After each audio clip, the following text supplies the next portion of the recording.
계속해서 민수기 말씀을 함께 나누고 있습니다.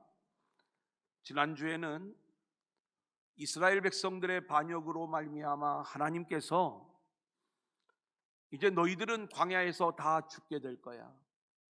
하지만 모세의 중보기도로 인하여 하나님이 이스라엘 민족을 완전히 포기하신 것이 아니라 다음 세대들, 유아들을 40년 훈련의 과정을 거쳐서 가나안 땅으로 인도하여 들이실 것을 말씀하시죠.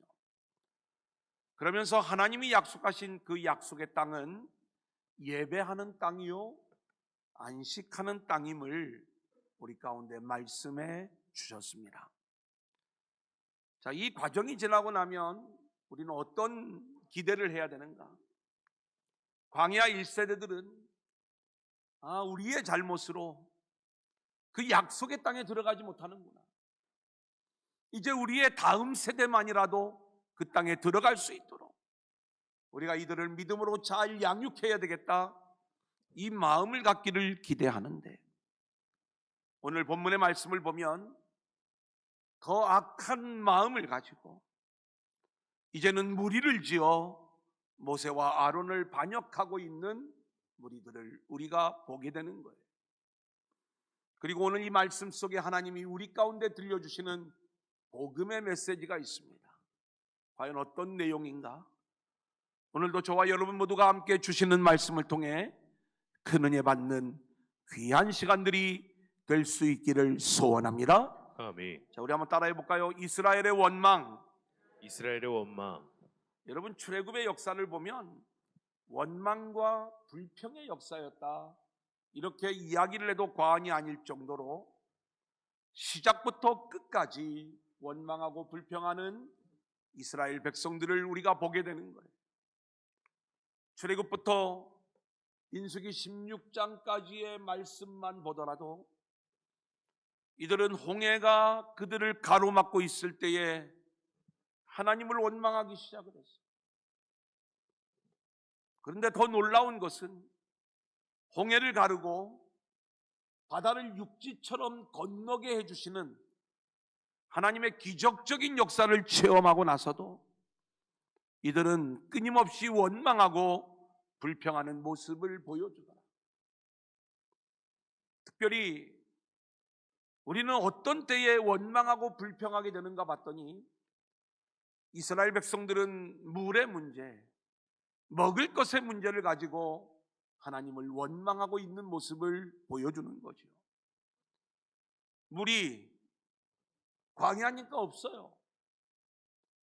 그 놀라운 승리의 역사를 경험하고도 사흘길을 물을 찾아 헤매다가 겨우 물을 발견했는데 그 물이 써서 마실 수 없게 되었을 때 이스라엘 백성들이 하나님을 원망하기 시작을 하는 거예요.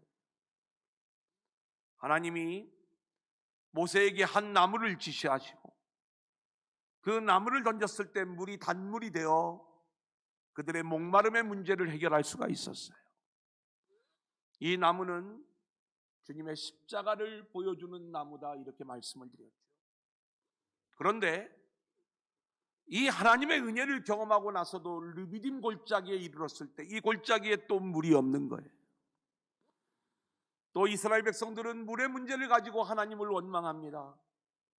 이때 하나님은 한 반석을 지시하시고 그 반석을 깨뜨려 이스라엘 백성들을 마시우게 하는 하나님의 놀라운 역사가 나타나는 거예요.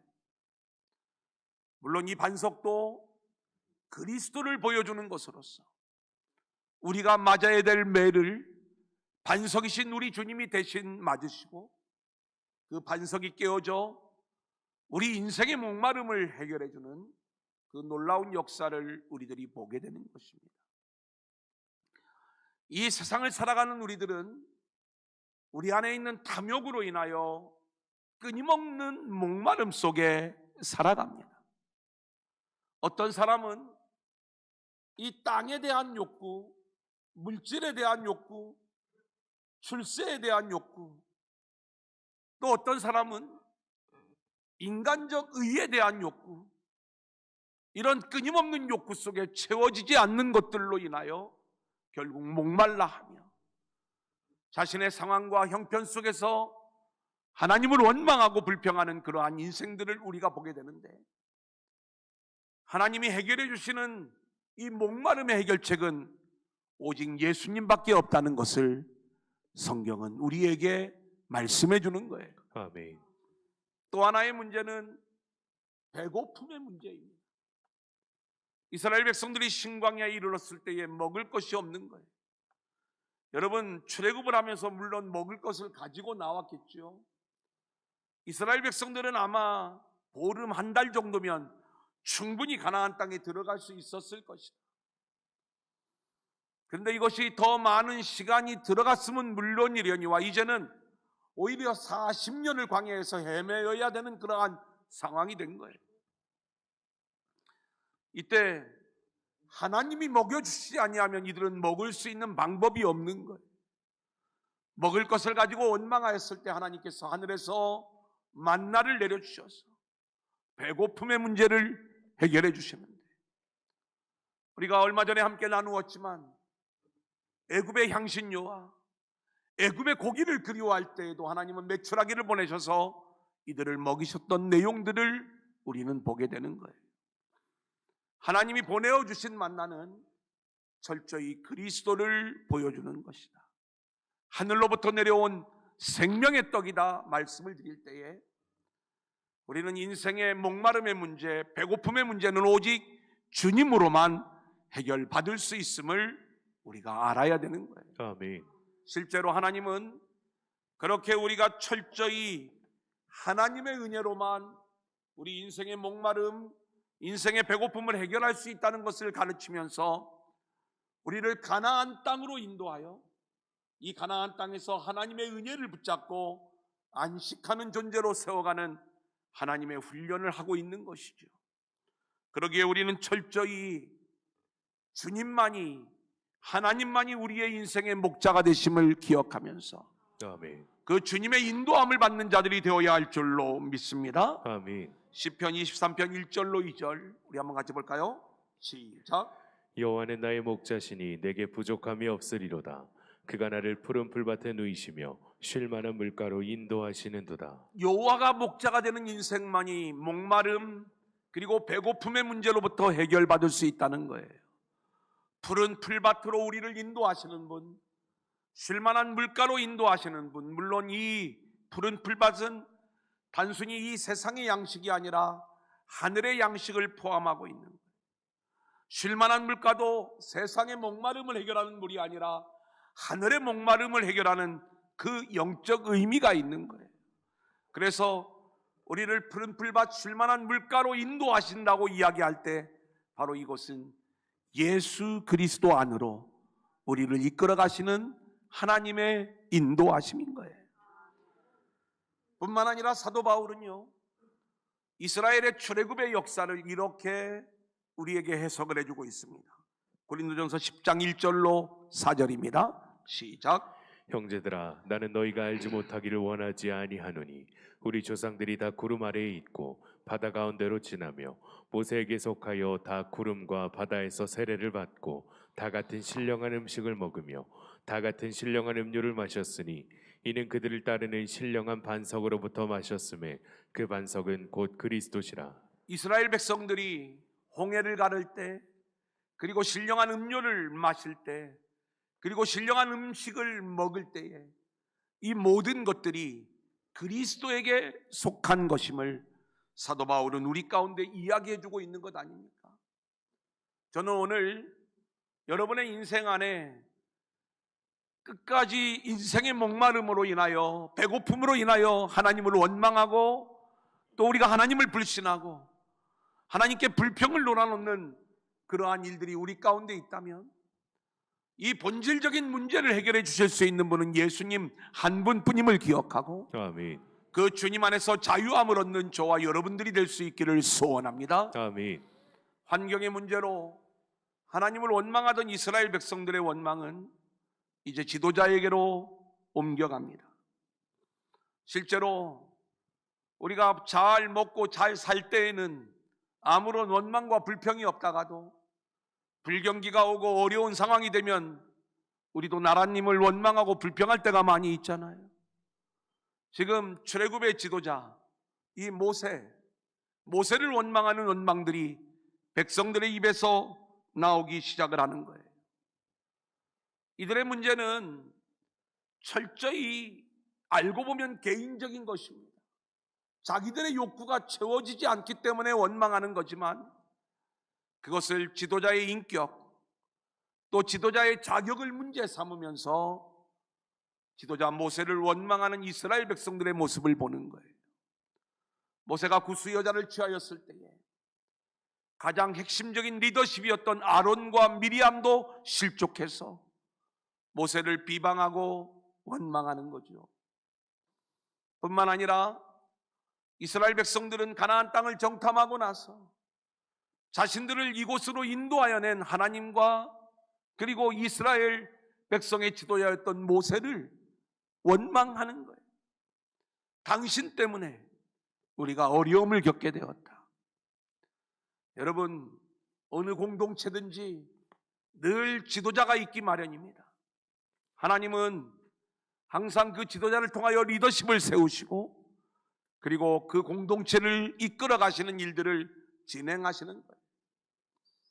우리 교회 안에도 하나님이 세우신 리더십이 있어요. 그 리더십 속에 우리는 하나님을 바라보면서 순종하며 나아가는 공동체의 모습을 갖추어야 될 줄로 믿습니다. 아멘. 자격이 있어서 하나님이 지도자를 세우시는 게 아니에요.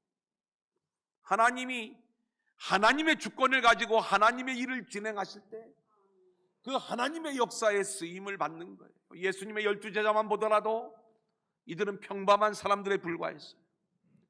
학력이 뛰어나거나 뭔가 지능이 뛰어나거나 어떤 많은 물질을 가지고 있거나 그런 인물들이 아니었어요.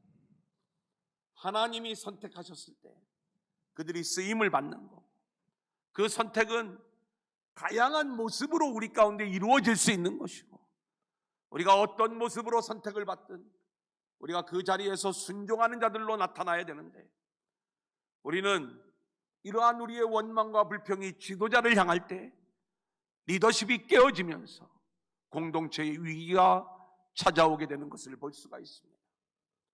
급기야 이스라엘 백성들의 원망은 이제 하나님을 향하게 됩니다.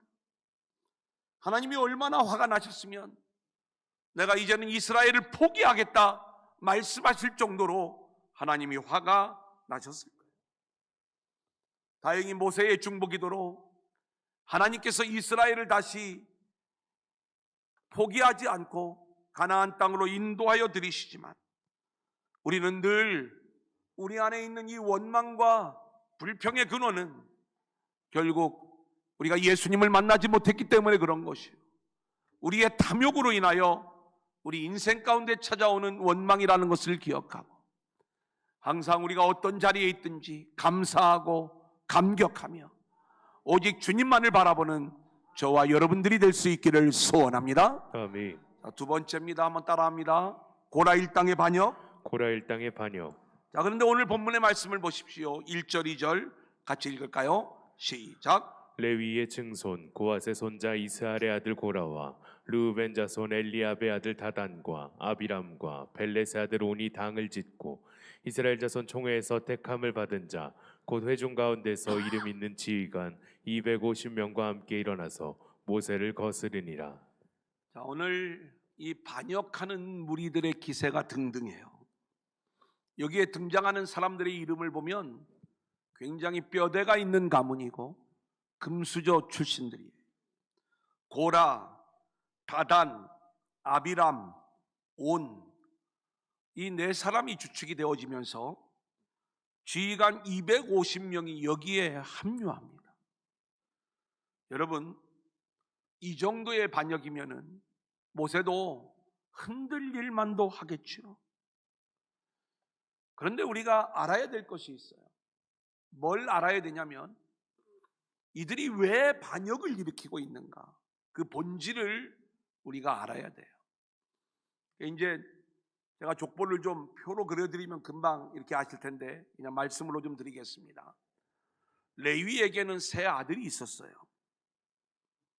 우리가 이미 그 내용을 공부했죠. 게르손, 고핫, 무라리 이 세 족속의 역할들에 대한 이야기들을 우리가 이미 공부한 적이 있습니다. 생각이 나셔야 돼요. 이 중에서 고핫 자손들입니다. 고핫이 누구를 낳냐면 아므람을 낳아요. 그리고 이스하를 낳아요.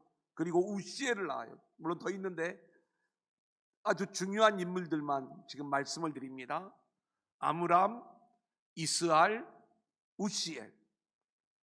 자, 그런데 이스할의 아들이 고라예요. 그리고 아므람의 아들이 모세와 아론이에요. 그러니까 어떤 관계예요? 사촌이죠.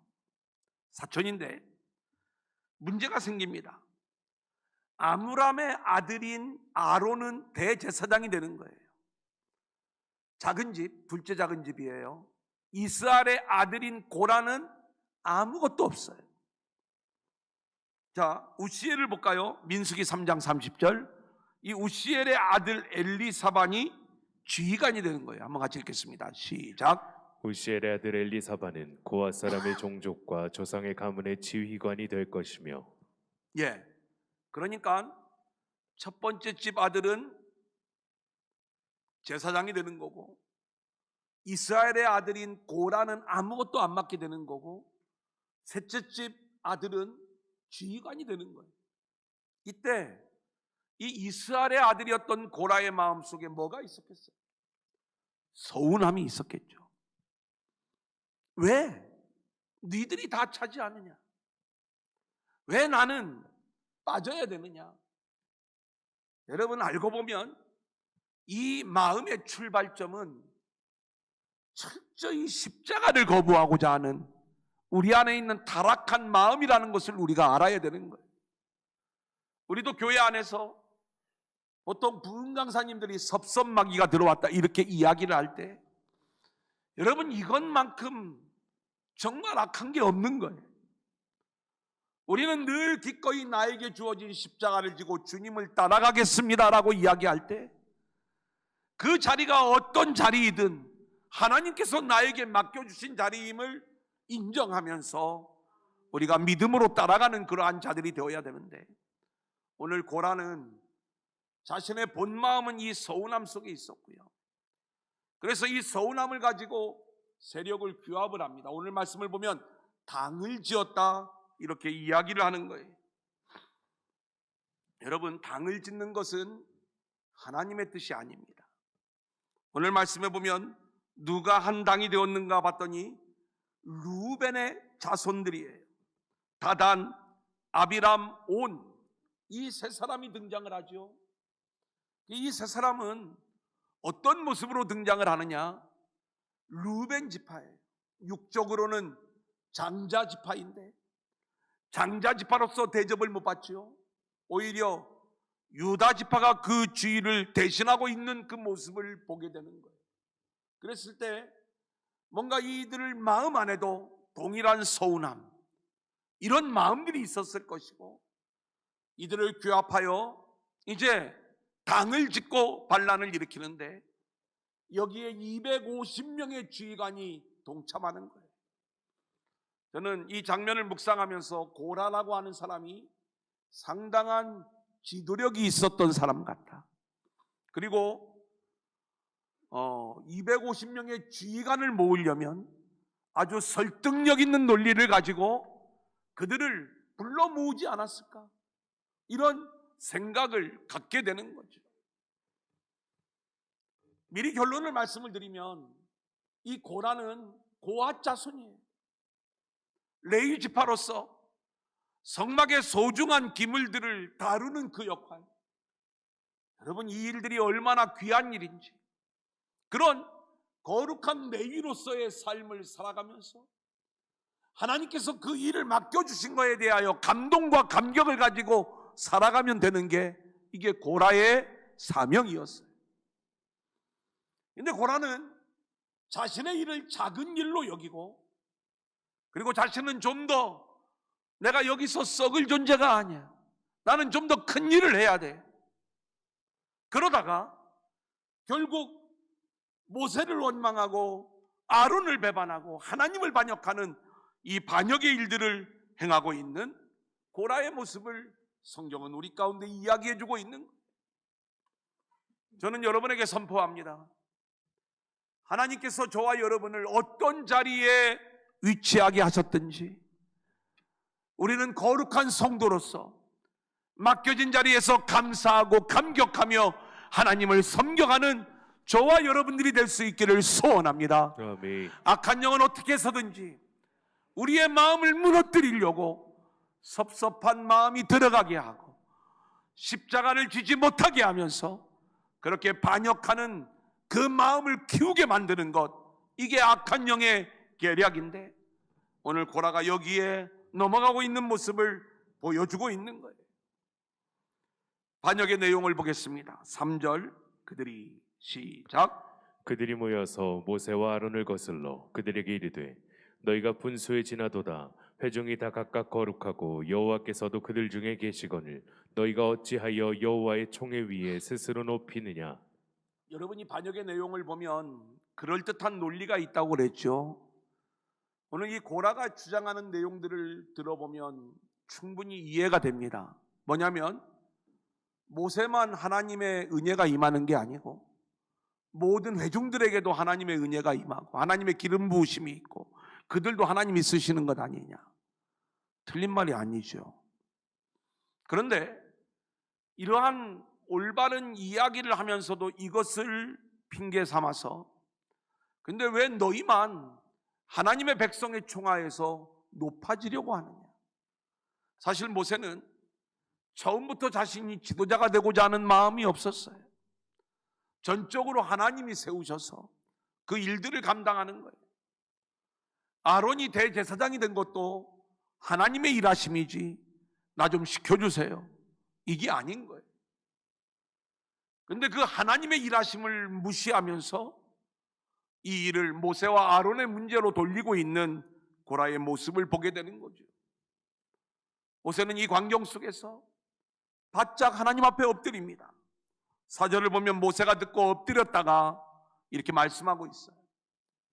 왜 모세가 엎드리는가? 물론 기도하려고 엎드리는 모습이겠지만 엄청난 하나님에 대한 반역이라는 걸 알았기 때문에 하나님의 진노가 임하는 상황이라는 걸 알았기에 바짝 엎드리는 거예요. 하나님, 저들이 지금 말하고 있는 것이 얼마나 하나님을 반역하고 있는 일인지를 알지 못합니다.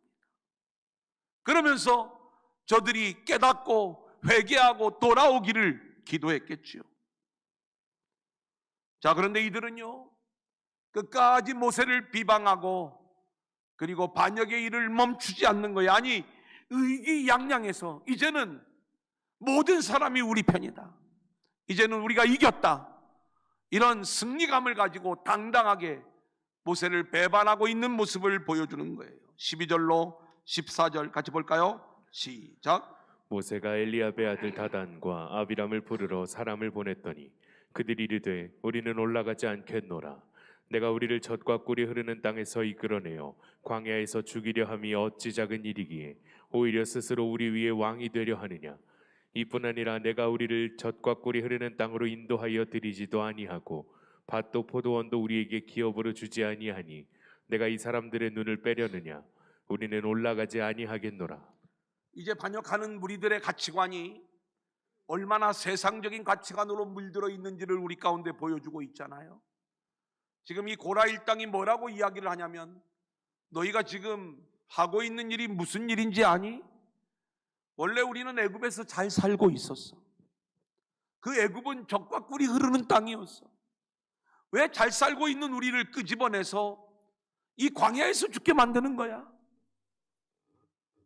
그들은 지금 이 모든 일의 주관자가 하나님이시고 그리고 하나님이 그 모든 일들을 이끌고 계셨음에도 불구하고 그 모든 것들을 모세에게 뒤집어 씌우면서 모세를 원망하는 이 모습을 우리 가운데 보여주고 있는 거예요. 그러면서 자신들은 속았다는 거예요. 더 나은 젖과 꿀이 흐르는 땅이 있어지기를 원하는 모습인 것이죠. 여러분, 우리가 세상의 눈으로 볼 때 우리는 애굽의 사고와 애굽의 가치관을 가지고 있으면 지도자를 원망할 수밖에 없어요. 애굽의 사고는 뭐냐? 교인 수가 많아지는 거예요. 애굽의 사고는 뭐냐? 교회 재정이 많아지는 거예요. 그래서 뭔가 교회가 그럴듯한 모습으로, 괜찮은 모습으로 부흥되고 성장을 하면 지도자가 잘하는 모양이다. 그런데 뭔가 교회가 정체 상태에 있거나 어려운 가운데 처하게 되면 이건 지도자에게 문제가 있다. 이런 생각들을 하면서 우리가 애굽의 사고방식을 가지고 지도자를 원망하고 불평할 때가 많이 있는 것, 이것이 오늘 고라 일당이 보여주고 있는 그러한 모습입니다. 이제 모세가 이렇게 설득을 해요. 8절로 10절입니다. 시작. 모세가 또 고라에게 이르되 너희 레위 자손들아 들으라. 이스라엘의 하느님이 이스라엘 회중에서 너희를 구별하여 자기에게 가까이 하게 하사 여호와의 성막에서 봉사하게 하시며 회중 앞에 서서 그들을 대신하여 섬기게 하심이 너희에게 작은 일이겠느냐? 하나님이 너와 내 모든 형제 레위 자손으로 너와 함께 가까이 오게 하셨거늘 너희가 오히려 제사장의 직분을 구하느냐? 네. 아마 모세에게 이들은 여태까지 이 반역을 일으키기 전까지는 훌륭한 동역자들이었을 거예요. 무려 지휘관이 250명이에요. 이 고라는 사촌 관계예요. 얼마나 가까운 사이였겠습니까? 이야기를 하는 거죠. 너희가 맡고 있는 그 일이 결코 작은 일이 아니다.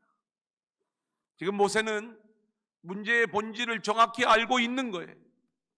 그래서 주어진 사명을 그 자리에서 잘 감당할 것을 다시 한번 설득하면서 요청을 하는데, 이들이 더 강력한 반발심을 가지고 모세를 대적할 때 모세가 분노할 수밖에 없는 것이죠.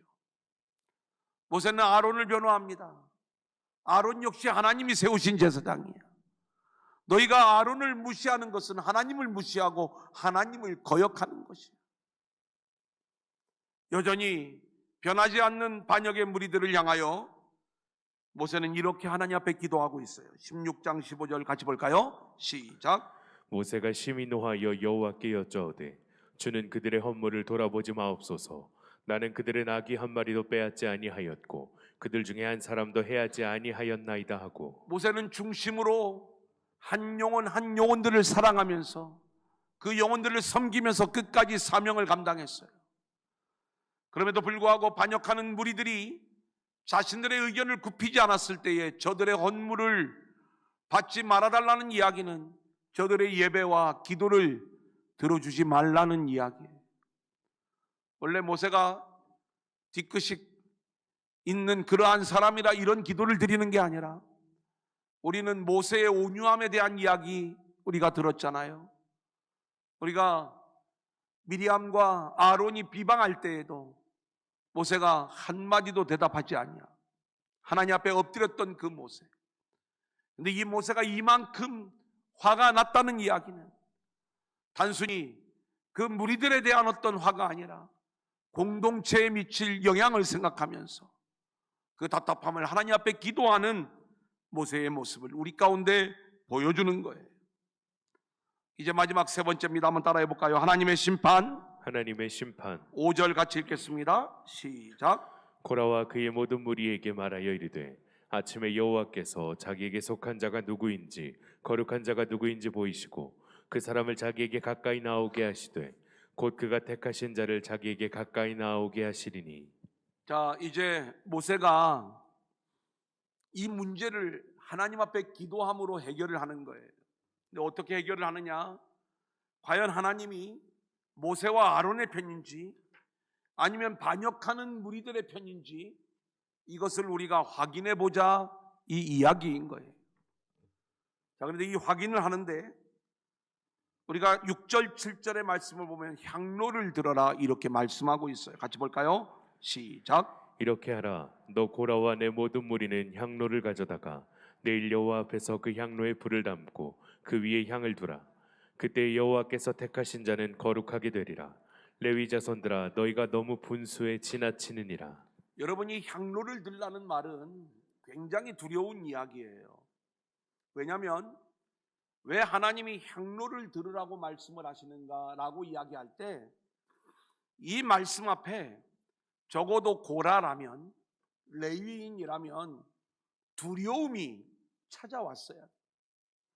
어떤 두려움이냐? 과연 내가 이 향로를 들기에 합당한 자인가?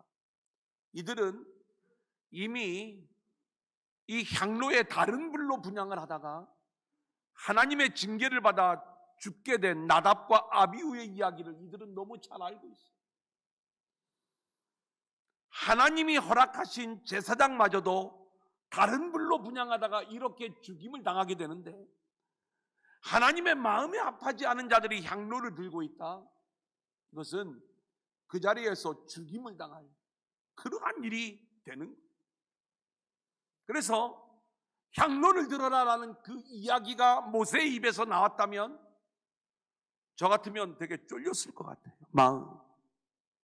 그리고 하나님 앞에 다시 한번 중심으로 기도했을 것 같아요. 하나님, 제가 정말로 하고 있는 이 일이 하나님의 뜻입니까? 사람들은 대부분 기도할 때 자기 생각의 지배를 받으며 기도를 해요. 그러다 보니까 기도의 응답이 자기 생각대로, 자기 탐욕대로 오는 경우가 얼마나 많이 있는지 몰라요. 그래서 우리가 늘 중심으로 하나님 앞에 나 자신을 완전히 내려놓고 하나님을 인격적으로 또 영적으로 깊이 만나는 이 만남이 우리 가운데 있어야 되는데, 고라에게는 이 일이 없었던 거예요. 자신은 어떤 자신의 의로움의 확신을 가지고 많은 사람들을 모아서 당을 짓고 이 일들을 진행을 하면서 하나님을 향한 두려움을 한 번도 가지고 있지 않은 거예요. 사랑하는 여러분, 하나님은 살아계십니다. 아멘. 그 살아계신 하나님을 우리가 두려워할 수 있기를 소원합니다. 아멘. 그 하나님을 향한 두려움이 없기 때문에 우리가 이제 말씀을 계속 보면 나오지만은 당당한 모습으로, 그래 누가 이기나 보자. 고라는요 이 마음을 가지고 향로를 드는 거예요. 얼마나 어리석은 모습인지. 어쩌면 우리가 이제 이 이후에 한참 있을 다음에 역사에 나오는 이야기이지만, 이 향로를 자기 마음대로 분향을 하다가 나병에 걸린 우시야 왕에 대한 이야기를 우리가 알고 있어요. 이 우시야 왕은요 전쟁에 승승장구하는 거예요. 원래 하나님을 잘 섬겼어요.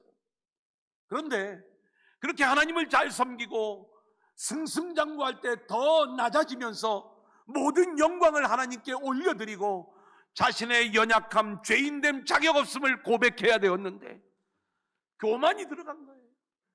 그래서 성전에 들어가 스스로 분향을 하려고 하는데 제사장 아사랴가 용기 있게 나서는 거예요. 왕이시여 멈추시오. 왕이 할 일이 아닙니다. 그러면서 이것을 막았을 때 우시야가 화를 내죠. 그 순간 이 우시야의 이마에 나병이 발하게 되고 그는 일생을 비참한 일생으로 맞춰지게 되는 그 이야기를 우리는 알고 있어요. 그만큼 이렇게 향로를 들고 있는 이 일들이 얼마나 두려운 일인가를 알게 된다면 마지막 기회에 내가 한 번 더 하나님 앞에 기도해보고 이 일이 맞는 일인지 안 맞는 일인지. 근데 그런 과정이 없는 거예요. 오늘 보면 12절을 봅니다. 모세가 시작. 모세가 엘리압의 아들 다단과 아비람을 부르러 사람을 보냈더니 그들이 이르되 우리는 올라가지 않겠노라. 자 18절. 그들이 제각기 향로를 가져다가 불을 담고 향을 그 위에 얹고 모세와 아론과 더불어 회막문에 서니라. 자, 이들이 모세의 말을 거역하면서 이제는 또 어떤 모습을 보여주느냐. 계속해서 이들은 향을 담고 회막문에 서라고 하는 그 이야기 앞에 이들이 이제 나타나는, 그리고 두려워하지 않고 그 대결을 펼치고 있는 모습을 보여주죠. 23절로 27절 같이 봅니다. 시작. 여호와께서 모세에게 말씀하여 이르시되 회중에게 명령하여 이르기를 너희는 고라와 다단과 아비람의 장막 사방에서 떠나라 하라. 모세가 일어나 다단과 아비람에게로 가니 이스라엘 장로들이 따랐더라.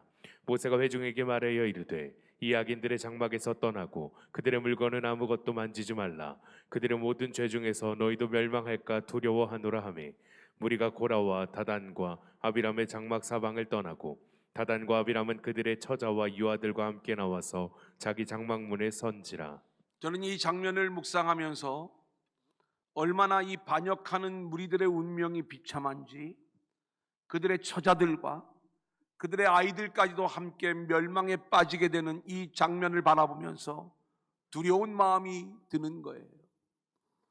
여러분, 하나님의 은혜 안에서 우리 두란노 공동체는 정말 하나님의 은혜로운 교회로 늘 인도해 주시는 게 이게 얼마나 감사한지, 갈등하는 교회들을 바라보면은요, 거기에는 어른들의 갈등이요, 아이들에게까지 영향을 미치는 것을 얼마나 많이 보게 되는지 몰라요. 같이 한 교회 성도였어요. 또 알고 보면 친해, 아이들끼리는. 그런데 어른들이 대립을 하는 거예요.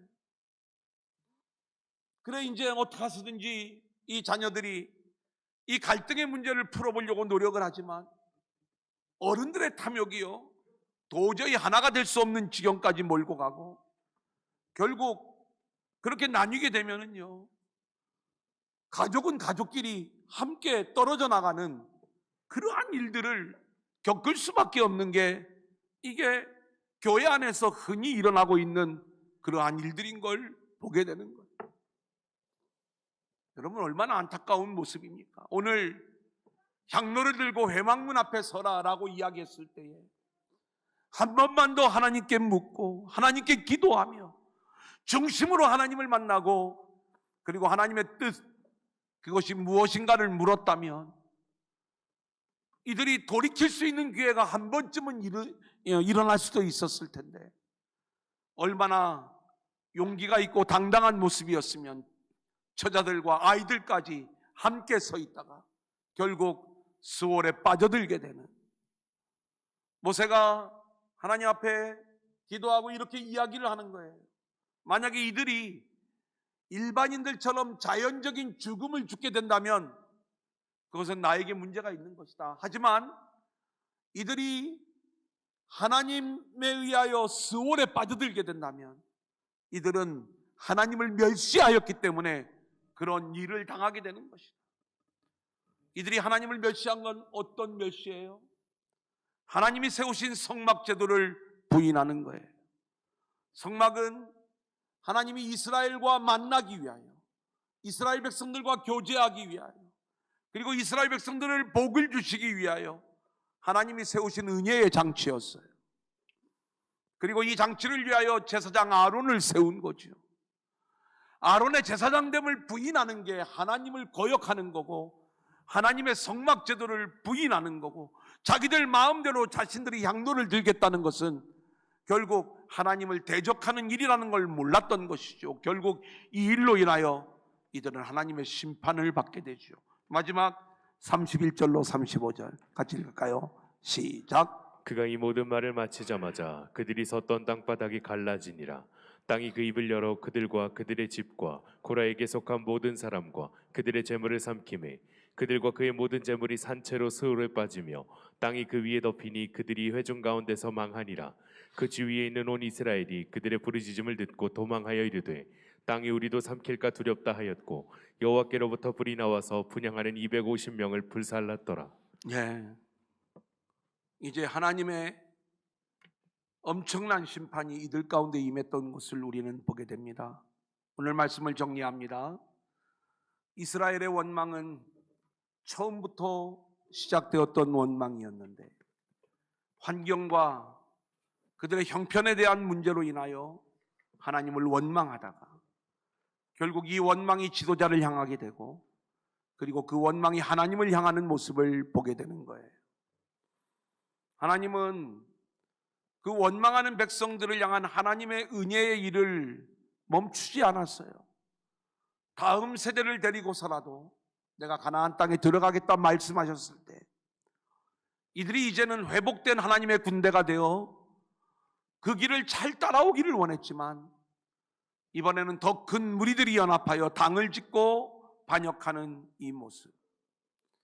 이 내용의 본질은 그들 안에 서운함이 있었기 때문에 그 서운함의 본질은 십자가를 거부하는 것이라고 이야기했죠.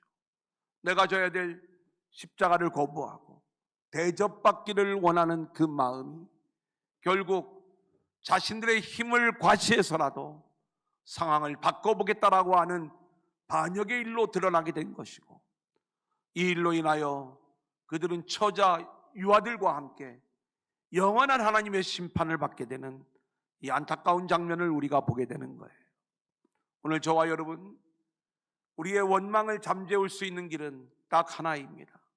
십자가에 달리신 주님, 또 우리의 생명의 양식이 되시는 주님, 우리의 목마름 배고픔을 해결해 주실 수 있는 주님, 그 주님이 저와 여러분의 인생의 주인이 되셔서 그 주님의 인도함을 받게 될 때 우리는 부족함이 없는 인생임을 고백하게 되고, 아멘. 거룩한 레위의 모습으로 하나님의 영광을 드러내는 멋진 성도로 세움받게 될 줄로 믿습니다. 아멘.